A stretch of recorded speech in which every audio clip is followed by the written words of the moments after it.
কোন প্রাণীর মলমূত্র, বীর্য ইত্যাদি হারাম। আমার প্রশ্ন হলো, ডিম খাওয়া তাহলে হালাল হয় কিভাবে? কারণ ডিম তো শুক্রাণু। ইসলাম যুক্তি দিয়ে চলে না। আলী রাদিয়াল্লাহু আনহু বলেছেন, ইসলাম যদি যুক্তি দিয়ে চলতো তাহলে অজুতে যে মোজার উপরে মাসাহ করা হয়, এই মাসাহটা পায়ের উপরে না হয়ে তলায় হলে বেশি যুক্তিযুক্ত ছিল। অথচ শরীয়ত আমাদেরকে উপরে মাসাহ করতে বলেছে। মানুষের ময়লা আবর্জনা যা যা লাগে সব লাগে কোথায়? নিচে। অথচ মোজার উপর মাসাহ করতে বলা হয়েছে কোথায়? উপরে। মানুষের বায়ু নির্গত হয় এক জায়গায় আর অজু করে অন্যান্য অঙ্গে। জ্ঞান বিজ্ঞান তথ্য প্রযুক্তির উন্নতির এই সময় টিপতে এক জায়গায়, ফ্যান ঘুরে আরেক জায়গায়। এই যুগে আল্লাহ তাআলা কেন কোন বিধান দিয়েছেন, বাহ্যিক ভাবে সেটা আমার বুঝে আসতে হবে। একেবারে ব্যাটে বলে আমি যেভাবে চাচ্ছি সেভাবেই হলে আমার কাছে যৌক্তিক মনে হবে, এমনটি মনে করার কোনো কারণ নাই। এটা হলো সবচেয়ে বড় কথা। এটা আরো অনেক উত্তর দেওয়া যাবে। এটা হলো সবচেয়ে বড় উত্তর, যে আমরা যখন বলেছি আমানতু বিল্লাহ, আমি আল্লাহর প্রতি ঈমান এনেছি, তার মানে হলো আমি বিশ্বাস করি যে আমার স্রষ্টা যিনি, তিনি আমাকে যা নির্দেশ করেছেন এটা আমার জন্য কল্যাণের, যা নিষেধ করেছেন তা আমার জন্য ক্ষতির। এখন প্রশ্ন হলো, তাহলে এটা শুধুই বিশ্বাস, কোনো যুক্তি নেই? হ্যাঁ, এই বিশ্বাসটাই যুক্তিযুক্ত। কারণ সৃষ্টিকর্তা আদেশ নিষেধ আমার জন্য কল্যাণকর হবে। আদেশকে মানা, নিষেধ থেকে বেঁচে থাকাটা আমার জন্য কল্যাণের থাকবে, এটাই যৌক্তিক। আমার বিবেক দিয়ে বহু জিনিসকে আমি যৌক্তিক মনে করে ধরা খাইছি জীবনে বহুবার। হয় নাই? এরকম আপনার কাছে মনে হয়েছে এই জায়গায় ইনভেস্ট করলে, ব্যবসা করলে লালে লাল হয়ে যাবে, কিন্তু দেখা গেছে কালো কালো হয়ে গেছে। হয় না এরকম? আবার একটা জায়গা মনে হয়েছিল যে হ্যাঁ রে, এখানে গেলে আমি সর্বনাশ হয়ে যাবে, কিন্তু ওখানে যায় দেখলাম স্বর্গে বাস হয়ে গেছে। হয় না এরকম? আমার যুক্তি সবসময় সঠিক হবে, এটাই সবচেয়ে বড় অজ্ঞানতা। বরং মহান সৃষ্টিকর্তার কাছে আমার নিজেকে সমর্পণ করে দিলাম, এটাই যৌক্তিকতা। অতএব আল্লাহর আদেশ নিষেধ এটা যুক্তির ধারে না। সায়েন্স আল্লাহ বহু আদেশের, নবী সাল্লাল্লাহু আলাইহি ওয়াসাল্লাম বহু সুন্নতের যথার্থতা প্রমাণ করেছে। তিনি রাতে তাড়াতাড়ি ঘুমোতে বলেছেন। এখন সায়েন্স বলতেছে যে হ্যাঁ, রাতে তাড়াতাড়ি ঘুমাইলে শরীরের মধ্যে ইমিউন স্ট্রং হয়। তিনি পেট খালি রেখে অল্প খেতে বলেছেন। এখন ডাক্তাররা বলে হ্যাঁ, এটা স্বাস্থ্যের জন্য অনেক ভালো। তো আপনার টেকনোলজি একটু পরে বোঝে, আর আমার দিন একটু আগে বলে। আমি বুঝে না বুঝে সব অবস্থায় মানি, আপনি শুধু বুঝার পরে মানেন। পার্থক্য এটুকু। একটা হাড্ডি দেখলে কুকুর দৌড় দেয়, কারণ সে দেখছে এখানে হাড্ডি আছে। কিন্তু ড্রামের ভিতরে হাড্ডি ভরে নিয়ে চলে গেলে কুকুর আর দৌড় দেয় না। কেন?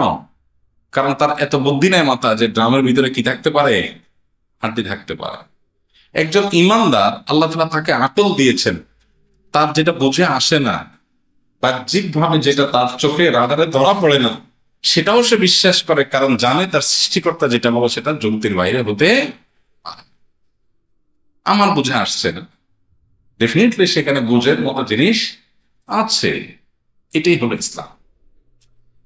আপনি যদি লজিকের কথা বলেন তো ইসলামের চাইতে ইলজিক, ইসলামের চাইতে লজিক্যাল জিনিস আপনার না। অতএব আমরা দেখবো যে কোরআন এবং সুন্নাহ আছে কিনা, ইসলামে আছে কিনা। যদি যুক্তি এভাবে দেখেন তাহলে সেক্ষেত্রে ইসলামের অনেক কিছু আপনি মেলাতে পারবেন। তার মানে কি গোজামিল না? এটাই যৌক্তিকতা, যে সৃষ্টিকর্তার সব আদেশ নিষেধের রহস্য আমি ধরতে পারবো না, এটাই কি যৌক্তিকতা। যদি সবকিছু আমার ধরে ফেলতে পারি, সবকিছু আমি ক্যাপচার করে ফেলতে পারি, সৃষ্টিকর্তা কি হইলো, তার কোনো রহস্য যেটা নাই উদ্ঘাটন করলাম। যে কোনো একটা লোক, কদিন আগে তার সাথে একটা মিটিং হয়েছে আমাদের, সবাই বলে লোকটা খুব ক্রিটিক্যাল, অমুক সংস্থার লোক, তমুক এর লোক, অনেক সচেতন। তো আলাপচারিতার পর আমাদের মধ্যে একজন বলল, না, লোকটাকে সেরকম ক্রিটিক্যাল মনে হয়নি, সে আসলে এরকম বড় কোনো সংস্থার লোক তলে তলে এরকম মনে হয়নি। তো আরেকজন আমাদের পাশে আরেক বন্ধু আমাদের, উনি চমৎকার একটা উত্তর দিয়েছেন। উনি বলছেন যে কেউ যদি তমুক সংস্থার লোক হয় আর সেটা আপনি আলাপ আলোচনা করে ধরে ফেলতে পারেন, তাহলে সেই সংস্থার লোক না। আর যদি আপনার রাডারে ধরা না পড়ে, তাহলে বুঝতে হবে যে এটা আসলেই খুব শেয়ানা পাবলিক, যে একে আমার রাডারে ধরতে পারি নাই, বুঝে উঠতে পারি না যে এই লোক গুপ্তচর। ঠিক একইভাবে সৃষ্টিকর্তার সবকিছু আপনি বুঝে ফেলছেন, যার সবকিছু বুঝে আসছে, বুঝতে হবে সে সৃষ্টিকর্তা না। যার সবকিছু আপনি বুঝতে পারেন নাই, কিছু বুঝে আসছে, আপনার কিছু ধরতেছেন, আপনার রাডারে ধরতে পারতেছে না, তাহলে বুঝতে হবে তিনি যদিও সৃষ্টিকর্তা না, মানদণ্ড এটা না, আমি শুধু বোঝার জন্য বললাম। আল্লাহ রাব্বুল আলামিন সম্পর্কে এই যে আল্লামা ইকবাল বলেছিলেন, জু সমাজ মে আ গই ও ফির খোদা কেউ করো, যাকে আপনি বুঝেই ফেলেছেন, আপনার জ্ঞান, আপনার লজিক দিয়ে যাকে ক্যাপচার করে ফেলছেন, রপ্ত করে ফেলতে পারছেন, সে আবার আল্লাহ হয়নি। আল্লাহই তো তিনি যাকে আপনার বিবেক বুদ্ধি দিয়ে পরিপূর্ণভাবে আপনি পরিব্যাপ্ত করতে পারবেন।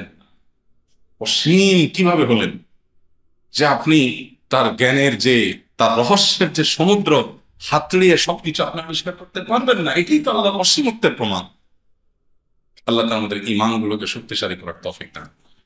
আমি ইন্স্যুরেন্স কোম্পানিতে কাজ করি, সেটা জায়েজ আছে কিনা? ইন্স্যুরেন্স কোম্পানি যতগুলোই আছে প্রচলিত, সাধারণত ইন্স্যুরেন্সের এই সিস্টেমটা শরিয়া সম্মত না। ইন্স্যুরেন্সের শরিয়া সম্মত কিছু প্রক্রিয়ার কথা বিভিন্ন ওলামা একরাম বিভিন্ন সময় প্রস্তাবনা করেছেন। আপনি কোন ইন্স্যুরেন্সে করেন, সেখানে কি পলিসি আছে সেটা আমি জানি না।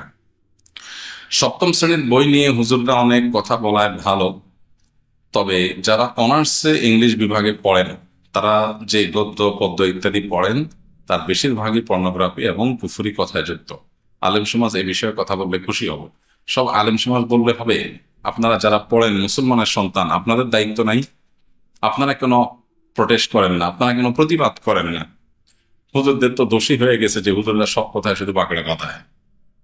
তো সেক্ষেত্রে ওলামা একরাম কথা বলবেন অবশ্যই, এবং ওলামা একরামের উচিত, আমি সেটা দিয়ে দ্বিমত করছি না, কিন্তু তার আগে যারা এ সম্পর্কে নিজেরা সরাসরি সাফারার যারা, তাদের আওয়াজ তোলা উচিত। আমি মুসলমানের সন্তান, শিক্ষার নামে আমাকে কেন এটা পড়াইতে হবে?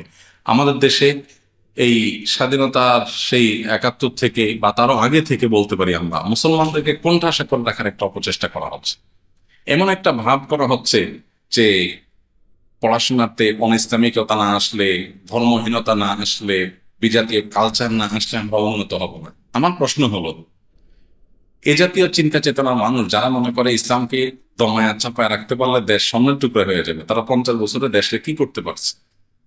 আমাদের চেয়ে পরে আমরা দেখেছি শুরু করে মালয়েশিয়ানরা অনেক বেশি এগিয়ে গেছে।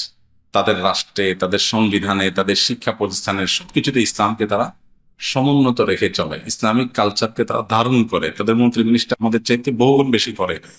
সব জায়গায় ইসলামকে তারা পৃষ্ঠপোষকতা দেয় রাষ্ট্রীয়ভাবে। কই, তারা তো আমাদের থেকে পিছিয়ে নাই, অনেক এগিয়ে আছে। তাহলে যারা মনে করে ইসলাম আমাদের দেশে অগ্রগতির পথে বাধা, তারা মূলত আমাদের দেশের অগ্রগতির পথে সবচেয়ে বড় কাঁটা। এরাই আমাদেরকে আসলে এই ছলে বলে নানাভাবে চাপিয়ে রাখছে। কেন মুসলমানের সন্তানকে খারাপ জিনিস পড়াইতে হবে, যে কালচার আমাদের এই অঞ্চলের না? শুধু মুসলমান কেন, এই অঞ্চলের হিন্দু, খ্রিস্টান, বুদ্ধ, কেউ অশ্লীল কোন কালচারে অভ্যস্ত না। কেন পশ্চিমাদের সে বস্তা পচা সস্তা জিনিস আমদানি করতে হবে? এগুলোর বিরুদ্ধে আমাদেরকে কথা বলতে হবে, সবাইকে লিখতে হবে, আওয়াজ তুলতে হবে, ছাত্রদের প্রোটেস্ট করতে হবে। কেন আমি এই বই পড়বো? এটা তো আমার কালচার না, আমার মাটির যে কালচার না, সেটা আমাকে কেন চাপিয়ে দেওয়া হচ্ছে? কথা বলতে হবে ইনশাআল্লাহ। ধন্যবাদ প্রিয় দর্শক, সম্পূর্ণ ভিডিওটা দেখার জন্য। আশা করি আপনারা অনেক কিছু শিখতে পারছেন, বুঝতে পারছেন। খুবই গুরুত্বপূর্ণ ভিডিও। এরকম ভিডিও আমাদের প্রতিনিয়ত দেখা দরকার। দেখলে অনেক কিছু শেখা যায়, অনেক প্রশ্নের উত্তর জানা যায়। এই জন্য আমরা সবসময় শিক্ষণীয় ভিডিও দেখব।